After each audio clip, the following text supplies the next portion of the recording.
আসসালামু আলাইকুম। আপনারা কেমন আছেন? তো আলহামদুলিল্লাহ আমরা অনেক ভালো আছি। তো আপনারা একটা জিনিস আমার মানে মুখে হাসি থেকে বুঝতে পারতেছেন যে আমি কতটা খুশি আছি। তো অবশ্যই খুশি, কারণ বাংলাদেশে এতদিন যে একটা অরাজকতা সৃষ্টি হয়েছিল, আন্দোলন, কত সহিংসতা, ভাঙচুর, অগ্নিসংযোগ, তো সেই সুবাদে একটু খুশি, কারণ বাংলাদেশে এখন একটু শান্তি ফিরে আসবে এই কারণে যে দেশের মধ্যে যে অরাজকতা এটা মুক্ত হইল। ছাত্রদের যে আন্দোলনটা, এই আন্দোলনটা সফল হইল। তো এই জন্যে একটু খুশি আমরা, কারণ সরকার আপনার ক্ষমতা ত্যাগ করছে এবং ছাত্ররা যে আন্দোলনটা করছে সেই আন্দোলনে মানে সফল হয়েছে। আর যারা মৃত্যুবরণ করছে তারা শহীদ হিসেবে তারা গণ্য করতেছে, শহীদই তারা। তো আমরা তাদের জন্য দোয়া করি এবং আগামীতে এটা দোয়া করি যেন আগামীতে যেন দেশটা খুব শান্তিপূর্ণভাবে চলে, কারণ আমরা চাই না যে কোনো দল বল নির্বিশেষে আমরা চাই বাংলাদেশে শান্তি। তো এটাই আমরা চাচ্ছি যে বাংলাদেশে যেন শান্তিটা ফিরে আসে, আর বাংলাদেশে যে পরিস্থিতি সৃষ্টি হয়েছিল সেটা থেকে যেন সব কিছু মুক্ত হয়। কারণ আমরা কোনো সময় মারামারি, দাঙ্গা হাঙ্গামা বা অগ্নিসংযোগ এগুলো কিচ্ছু চাই না, আমরা চাই শুধু শান্তি। তো বাংলাদেশের খবর অলরেডি সবাই আপনারা জানেন বা দেখতেছেন। তো বাংলাদেশে খুব একটা আনন্দ মিছিল সবাই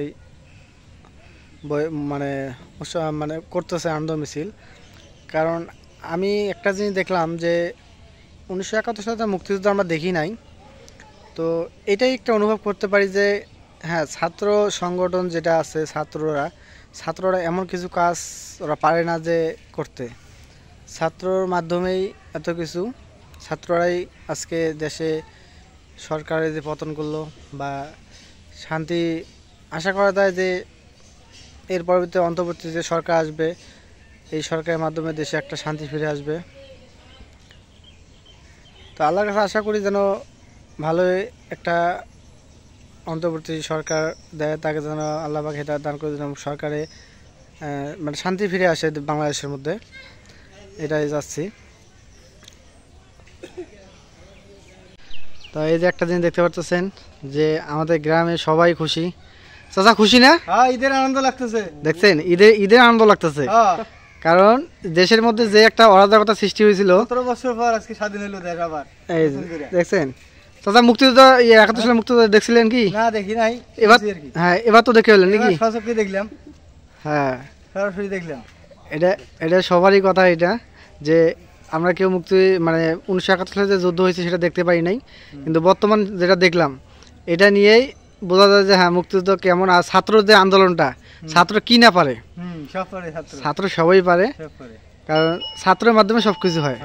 দেশে একটা সরকার হোক বা সরকার পতন হোক, দেশের শান্তি যেভাবে হোক, ছাত্রের মাধ্যমে কিন্তু হয়। চাচা যাওয়া আছেন কইতে কি মিষ্টি আনবেন নাকি? ফটকা কিনবে যাবো, ফটকা ফুটামু। ও বাবা, হ্যাঁ যাও যাও। তো এই একটা জিনিস দেখতে পাচ্ছেন, সবাই খুশি, সবাই উৎসাহিত, যে মনের ভিতরে একটা যত এই একটা যে ক্ষোভ ছিল, তারা এই ক্ষোভটা ঝাড়তেছে। দাদা হ্যাঁ, এই একটু পরে আজান দেবে। হ্যাঁ, তো আমরা একটা জিনিস লক্ষ্য করতে পারতেছি এলাকায় আমাদের, যে আমাদের এই গ্রামে কোনো কিছু মানে এত কিছু হয়ে গেল, আমাদের গ্রামে কোনো সহিংসতা হয় নাই, কিন্তু আজকে দেখে আপনারা এত দূর থেকে দেখানো যাবে না, আমার আড়িয়া থেকে অনেক দূরের রাস্তা, আনন্দ মিছিল করতেছে রাস্তায়, মানে সবাই খুশি যে দেশের মধ্যে একটা শান্তি ফিরে আসুক। সবাই চাচ্ছে এইটাই, যে সবাই একটা মানে শান্তিপূর্ণ একটা দেশ চায় সবাই। তো সবাই দোয়া করবেন যে যেন বাংলাদেশে এরকম একটা শান্তি ফিরে আসে এবং ইসলামিক প্রতিষ্ঠান হয়, ইসলামিক আইন শাসনের প্রতিষ্ঠিত হয়। আমরাও চাই এটাই। তো সবার কাছে অনুরোধ, এই ব্লগটা কেউ অন্য মাইন্ডে নেবেন না, কিন্তু আজকে আমি এটা দেওয়ার উদ্দেশ্য হচ্ছে যে সবাই খুশি হওয়ার কারণে আজকে আমরা এটা দিলাম। আর সবাইকে ধন্যবাদ জানিয়ে আজকের মতো এই জায়গায় শেষ করতেছি। খোদা হাফেজ।